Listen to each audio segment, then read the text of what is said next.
சென்னை தனியார் மருத்துவமனையில் அனுமதிக்கப்பட்டுள்ள மருத்துவர் ராமதாஸை சந்தித்து நலம் விசாரித்தார் முதலமைச்சர் ஸ்டாலின்.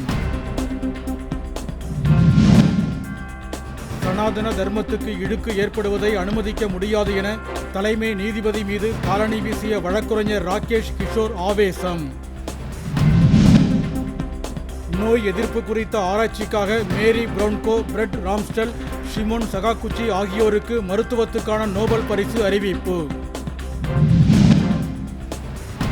லடாக்கில் சோனம் வாங்சு கைது செய்யப்பட்டதற்கு எதிரான வழக்கில் நடுவண் அரசு பதிலளிக்க உச்சநீதிமன்றம் ஆணை.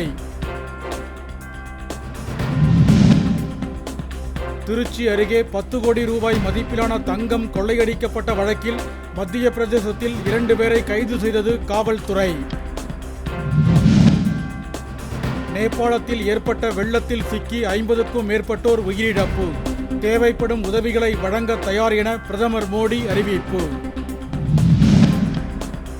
மேற்கு திசை காற்றின் வேக மாறுபாடு காரணமாக தமிழகத்தில் 10ஆம் தேதி வரை கனமழைக்கு வாய்ப்புள்ளதாக வானிலை ஆய்வு நடுவம் எச்சரிக்கை.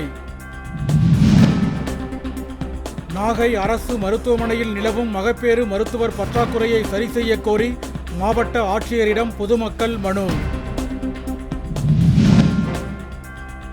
தமிழக கேரள எல்லையில் உள்ள சுண்டல் பகுதியில் காட்டு யானை தாக்கியதில் மாரிமுத்து என்ற விவசாயி பரிதாபமாக உயிரிழப்பு.